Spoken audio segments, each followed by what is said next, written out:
Hi everyone, welcome back to the channel. One thing I thought I could talk to you about today, because a lot of people are finding, because the weather's nice, your arms come out. A lot of us are funny about our arms, but a lot of the time it's texture. So I thought I would give you some tips. Again, nothing that you won't have heard before. Well, some of you might not have heard it before, but to remind you of some of the tips for when your skin is a bit bumpy and a bit dry. Some people actually get the Keratosis Pilaris, which is like the chicken skin, basically the little plugs of keratin. It's like the follicle gets dry skin, bumpy, and then you need to loosen it. It can look like lots of little red dots. So there are some things that you can do. Obviously you can speak to your doctor if you need to, but one of the things that I'm fortunate about is that people will say, if they happen to touch my skin, they'll say, oh, your skin's really soft. Sometimes I think it's because when you work in this industry, you're always using products and you're always looking after yourself.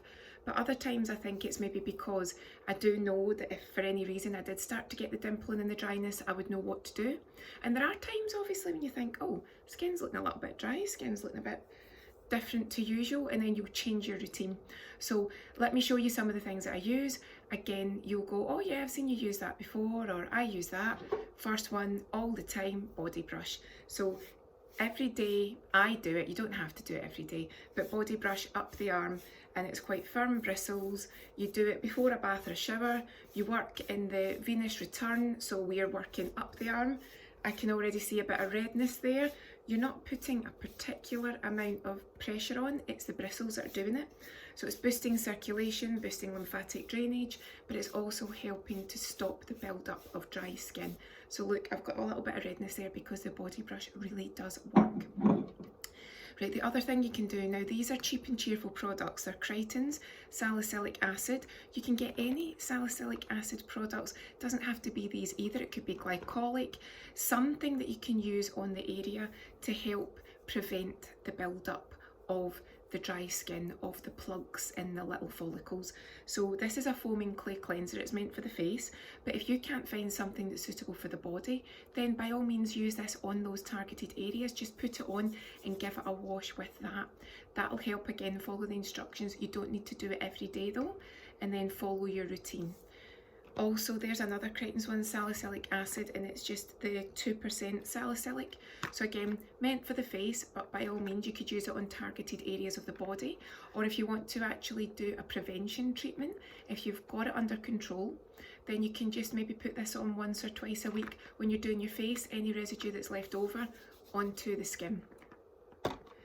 My other thing that I would recommend though is, if you're using a body wash that's quite targeted but you don't need to use it all over the body, then by all means use it on those particular areas and then continue with your normal products all over the remainder of the body.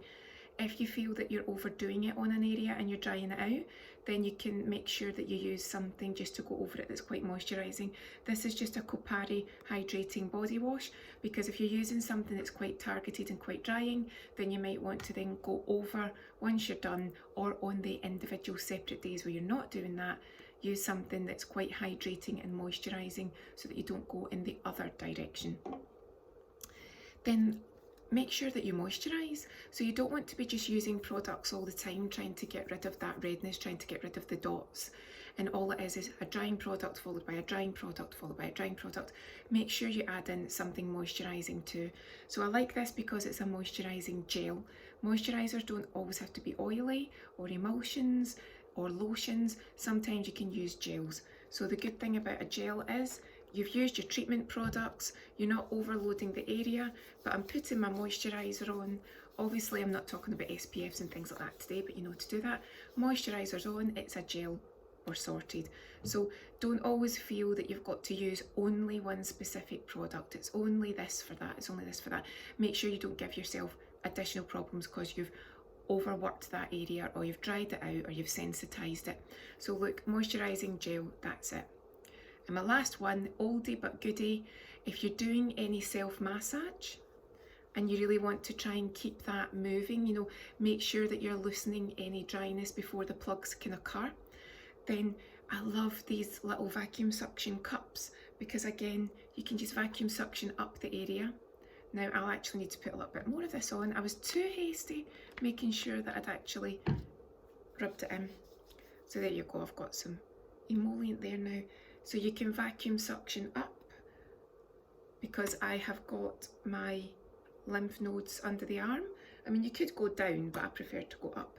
But just using your little vacuum suction cups is another way of removing any dead skin in the area, giving the entire area a little boost of circulation and lymphatic drainage, helping products to sink in. It's also very relaxing. Look, I've got my erythema. I've not worked all the way around the arm, but you'd want to work all the way around. And obviously if you get it here too. This goes for the legs as well, if you get it on the legs. I just love using these, and then remember to clean them, hot soapy water, dry them out. It's so handy. So there's just a few ideas if you want to get your arms out but you're a little bit, what's the word, lacking in confidence, if you've got any of the dottiness, if you've got any, and we know it's got its technical name, Keratosis Pilaris, chicken skin. But if you've got any of that, or there's any reason why you just feel that you can improve the condition, that's just a few things that will get that erythema going, boost that circulation, help to unloosen any blockages. But remember, if it's something that you feel is really bad and you need some expert advice, speak to a dermatologist, your GP, your pharmacist, and take it from there, because you might just need something that's a little bit more targeted. But I hope you found that useful. Always let me know your thoughts, what you use too, if there's any routine that you have that stops you getting any redness, any of the chicken skin there. Have a great day, and I'll see you again soon.